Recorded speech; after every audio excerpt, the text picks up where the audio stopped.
Hello and good morning from Northumberland. It's bonfire night or bonfire day. It's the 5th of November. And today I'm going to do something I very rarely do, and that's depart from the gospel reading for the day. I'm doing that for a particular reason. We started looking yesterday at St. Luke chapter 15, and we looked at those stories of the lost sheep and the lost coin. And the story that comes after them is omitted in this part of the lectionary. It will be there at other times in the year. But it seems to me to be very important that we moved on to the third story because it says so much more about the theme we were looking at. If you remember, the way we were looking was the way in which God looks at us, loves us, and wants us to be part of his fold, his family. The next story is the story of the prodigal son, or as I prefer to call it, the story of the forgiving father. Rembrandt painted this marvellous picture of the returning son, and it sits in my prayer corner, and a larger version sits in our house. And it's a constant reminder, I think, of the nature of God's love. And the reason I wanted to move on to it is that when we have the parables of the sheep and the inanimate object, the coin, obviously we have the shepherd going and grabbing the sheep and bringing it back. We have the woman collecting the coin and forcing it back. But in the story of the forgiving father, the story of the prodigal son, we have a deliberate difference. And it brings it to a human level, which is very important for us. Because in this story, there is no compulsion by God.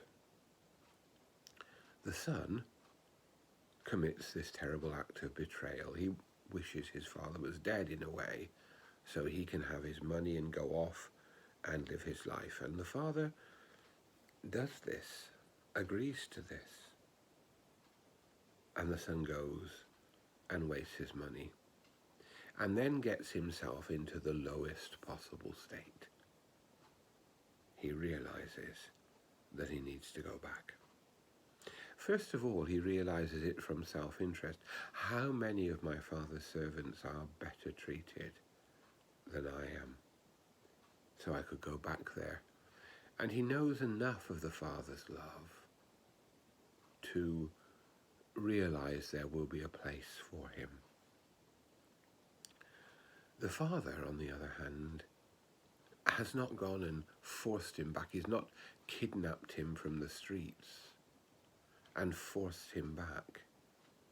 But he has instead continued to watch patiently and lovingly for that son to come back. And that seems to me to be a clear picture of the way in which God looks at us, even when we get things dramatically wrong, and we all get things dramatically wrong sometimes.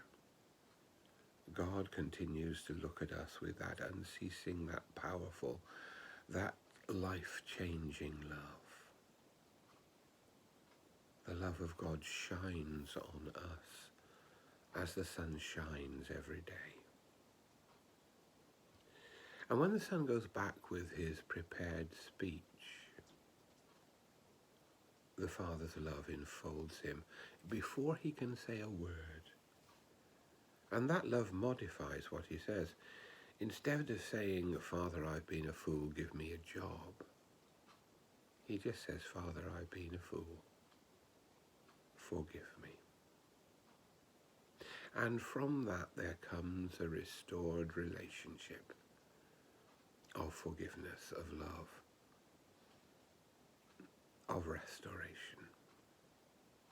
So much so that it's difficult for the elder son to understand. And we could have sympathy for the elder son, but it shows us something about the unique power of God's love. It mends everything.